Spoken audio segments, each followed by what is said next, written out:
పశ్చిమ గోదావరి జిల్లా ఆచంట మండలం కొడమంచలి గ్రామంలో సభ్య సమాజం తలదించుకునే అమానుష ఘటన చోటు చేసుకుంది.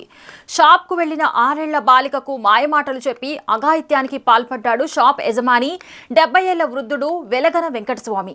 బాలిక భయంతో ఇంటికి వెళ్లి జరిగిన విషయాన్ని తల్లిదండ్రులకు చెప్పగా తల్లిదండ్రులు వెంటనే ప్రభుత్వ ఆసుపత్రికి తరలించి వైద్య పరీక్షలు చేయించారు. తమ కుమార్తెపై అఘాయిత్యానికి పాల్పడిన వెంకటస్వామిను కఠినంగా శిక్షించాలని బాలిక తల్లిదండ్రులు డిమాండ్ చేస్తున్నారు. నమస్తే అండి. మాది కొడమంచిలి గ్రామం, పశ్చిమ గోదావరి జిల్లా కొడమంచిలి గ్రామం.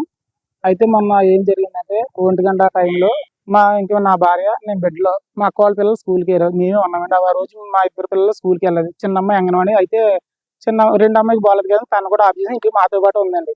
ఇలా మరమరాలు తెచ్చుకుందామంటే ఇంటికి వచ్చిన తర్వాత నేను ఉల్లిపాయలు కోసుకుండగా మా మిస్సెస్ మా అమ్మాయికి పప్పులు కొనుక్కుంటానంటే డబ్బులు ఇచ్చినట్టుందని 10 రూపాయలు ఎంత అవి కొనుక్కోవడానికి వెళ్ళింది. ఇందులో చిన్న అమ్మాయి మా రెండో అమ్మాయికి పప్పులు వేస్తే తీసి తెచ్చుకుంది. ఇందులో కాసేపు మా చూసేటప్పటికి మా పెద్ద అమ్మాయి నేనేమో పనిలో ఉన్నాను. మా ఆవిడ ఏం చేస్తుందంటే అమ్మాయి ఇంకా రాలేదు, ఏంటి చారిత ఏంటి ఇంకా రాలేదు, ఏంటి రాలేదని మా అమ్మాయిని కేకేస్తే ఇవన్నీ ఉడిదుడికి వచ్చేసి ఇక్కడ కంగారు పడితే బాత్రూంలోకి వెళ్ళిందంటండి. పాస్ పోసుకుని వచ్చింది. మళ్ళీ పాస్ పోసుకుని వచ్చి మళ్ళీ రెండోసారి మళ్ళీ వెళ్ళిందంట. ఇదేంటి చంటి పిల్ల ఇలాగ భయపడుతుంది ఏంటి, పాస్ పోసుకుని 2 సార్లు వెళ్ళింది. అమ్మాయి ఏంటి చారిత అలా టెన్షన్ పడ చారిత ఇలా రా అంటే అమ్మ అంటే ఏంటి టెన్షన్ పడకు, ఏంటి టెన్షన్ పడుతుంది, ఏంటి అలా ఉన్నావు ఏంటి చెప్పు చారిత చెప్పు అన్నదండి. అంటే అమ్మ నేను ఇలా కొట్టుకడికి వెళ్ళినామా, తాత పప్పలకి వెళ్ళాను. నేను వెళ్తే తాత నన్ను ఇలా పట్టుకుని పైన 2 ఏళ్ళు నొక్కి రక్త పరీక్ష వద్దన్నాడు.